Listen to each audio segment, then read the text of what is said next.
is The Guardian.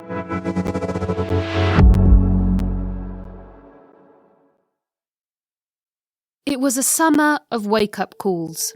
A fierce heat wave is gripping parts of Europe with temperatures reaching more than 40 degrees Celsius. Tonight, after a summer of devastating storms, ferocious wildfires and scorching heat, Greece is facing a war with climate change. It's gobsmackingly bananas, says one leading scientist, responding to global temperatures hitting new records in September. And they keep coming. People in parts of eastern Scotland are preparing for what's being described as an unprecedented weather event as Storm Babette moves in. Now, a new study offers a glimpse of another extreme event in our future: ice melting and the inevitable sea level rise. It doesn't matter now, unfortunately, what we do. We can have the most stringent, most hard-to-believe level of carbon cuts and keep global heating below 1.5 degrees, and it doesn't make any difference. So today we're hearing from environment editor Damian Carrington about the fate of our polar ice caps, what it's like to write about the environment today, and the legacy of legendary Guardian journalist John Vidal. I'm Madeleine Finlay, and this is Science Weekly.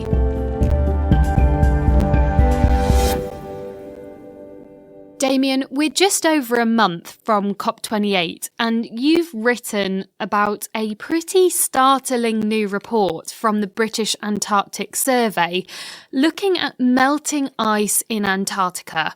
First of all, tell me a bit more about what they were investigating. So the melting of ice is obviously one of the biggest impacts of climate change, one of the most obvious. If you look at sea level rise, it just goes straight up like a staircase on the graphs. And the biggest contributors to that are thermal expansion of water, which is pretty straightforward.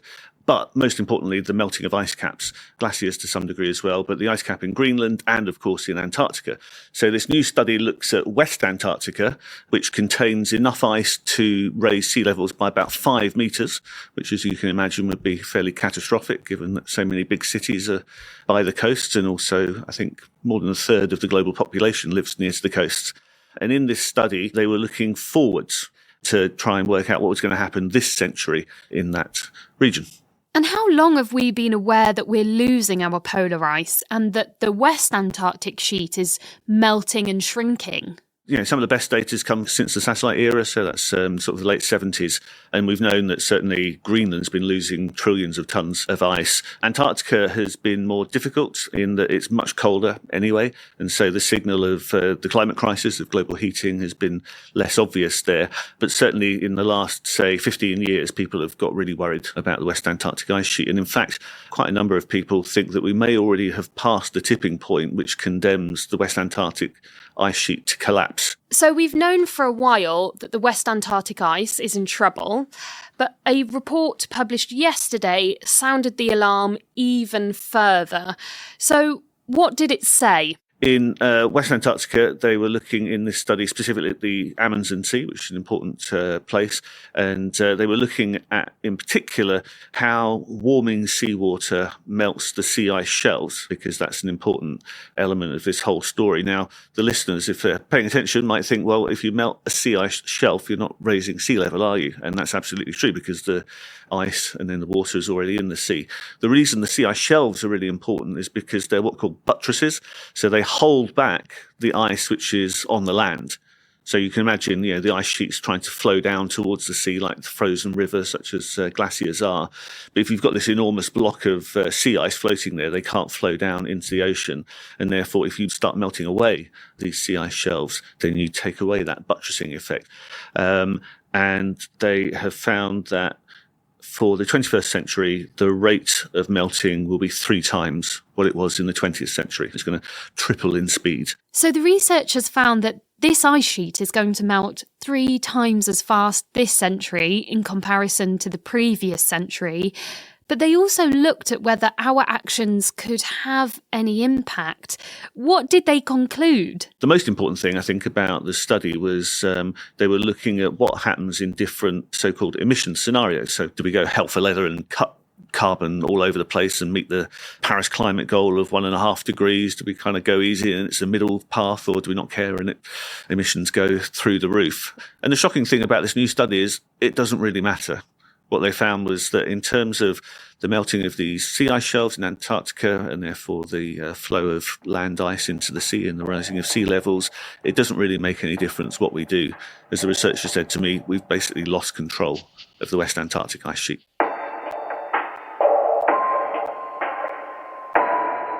You said that this particular ice sheet, if it completely melted, would contribute 5 metres to sea level rise across the next few centuries or so.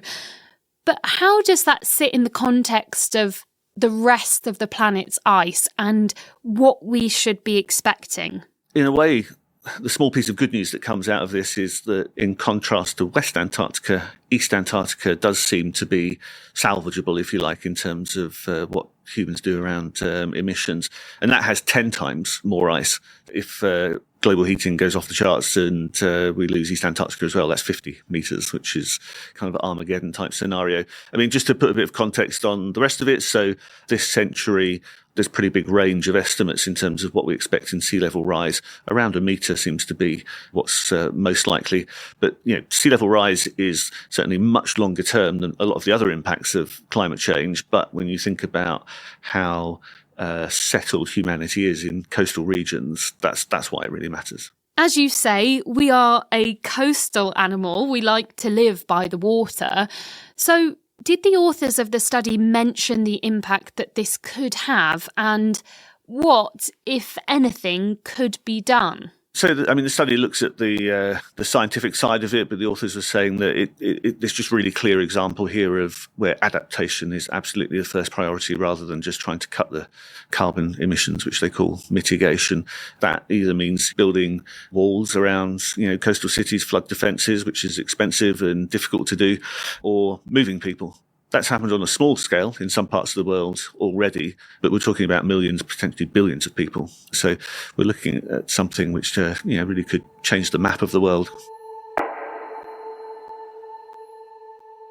Damian, the rapid melting that this study is predicting will happen, as you say, whether or not the world meets this ambitious Paris Agreement target of keeping global heating below 1.5 degrees C, which was agreed at COP21. We are nowhere near on track for that at the moment. So what are your thoughts going into COP28 in UAE next month? I suppose in a way it feels a little bit like Groundhog Day. I've been to quite a few of these now. And the one thing I always look at every year is what's happened to global carbon emissions. And apart from this little blip with COVID, they keep going up. And they're likely to go up again.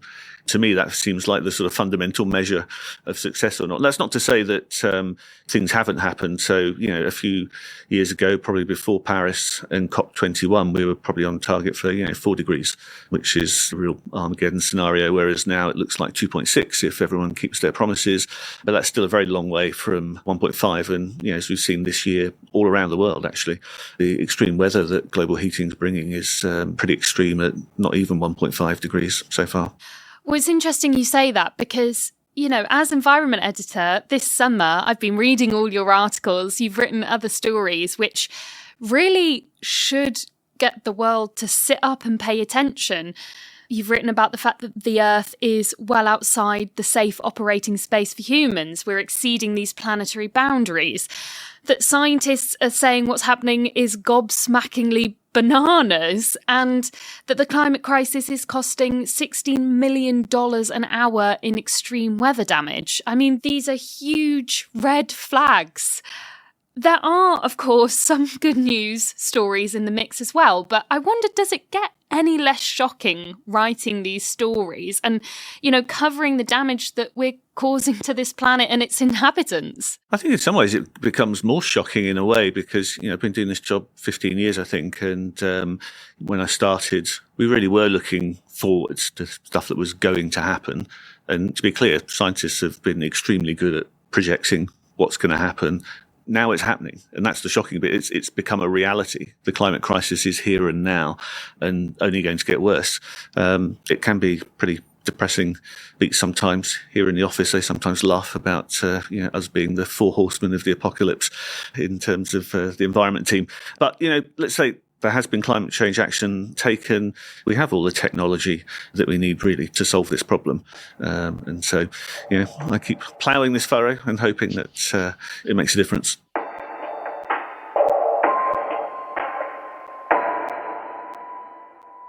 And speaking of a career spent raising awareness about the environment, at the end of last week, we heard the sad news about the death of John Vidal, The Guardian's pioneering environment editor for 27 years.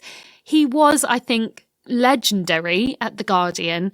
So first of all, can you give us a sense of him as a person and as a colleague? He was hilarious. He was enormous fun, probably the most energetic and enthusiastic person I've ever come across. He had a kind of incredible zeal for life, for fun, for friendship, but also for his work as well.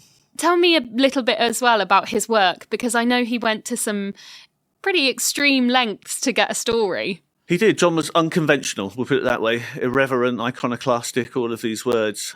But underpinning it all was this incredible passion, and in particular for the underdog, for social justice. He was really motivated to travel all over the world in difficult circumstances to dangerous places, because he really cared that people without power, without agency were suffering through no fault of their own, and he really wanted to bear witness to them. This, underneath me, is the Trans-Niger pipeline, the great 24-inch artery of oil which leads from the oil fields here out to the terminal at Bonny down the road. It's not protected. You can see, look, it's right under my feet. If I jumped hard enough on it, I'd probably break it myself. This pipeline provides nothing for these communities. They get nothing. They get none of the oil from it. They get none of the money from it. As you say, he didn't really mind kind of ripping up the rule book. UK listeners will certainly remember that in the 90s there were a lot of protests against road building, Newbury Bypass in particular. And to see the other side of that, he pretends to be French and got a job as a security guard and wrote a brilliant story in terms of what was happening from the other side and actually how horrible the security guards were being to the protesters. I think that story really gives a sense of his character. And John was writing about the environment at a point where the rest of us were just waking up to what's happening. How influential was his journalism at the time? Oh, incredibly. He was a pioneer. Despite having got that very sad news of his passing on Thursday, one of the sort of joys I had in the day following was collecting all these tributes to him from basically anyone who was anybody in terms of environment over that period that you mentioned, since the late 80s or even earlier. And every single one of them said, John was a pioneer. He was there. He was in the Arctic. He was in the Amazon before anybody else. He was, banging the drum very loudly as only John could do for this when it wasn't fashionable. One of the most important things, and again, this is pointed out by a guy called Tom Burke, former head of Friends of the Earth, amongst other things, is that John was perhaps the first person to really link environmental problems with development or with poverty and social injustice. And that's become kind of commonplace now. And I think he had a role in helping to make it that way. He was a brilliant writer as well, actually. We shouldn't forget that. He was an incredible, gifted writer. So, John just did those hard yards for so many years with incredible passion, good grace. And as I say, he was just tremendous fun around, and it just feels like a really bright line's gone out, And I'd really encourage our listeners to go and read that lovely obituary that you've written for him, as well as a selection of John's articles that have been compiled, which we've put a link to on the podcast webpage. But Damian, thank you so much for coming on and telling us about John. Thank you very much.